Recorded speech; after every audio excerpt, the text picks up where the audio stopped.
Okay, it's adjacent kind of to Willowsford, which many of you are familiar with, and Aldie, which is really just right next door to Brambleton and Ashburn in Loudoun County. It has its own winery on site, and the Hartland house should be finished construction by the fall.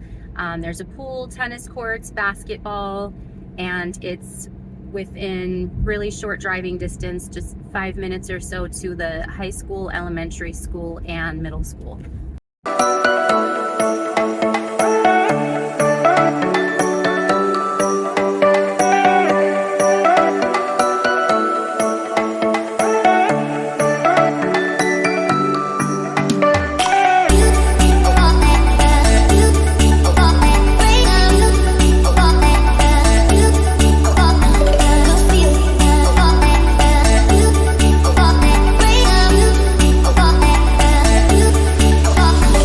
And so if you're interested in seeing these homes in Hartland, please get in touch with me, because I have relationships with the builders to get you incentives and represent you on your side of the transaction. So I'll walk you through the whole new construction process, and we can get you moved into your beautiful new home.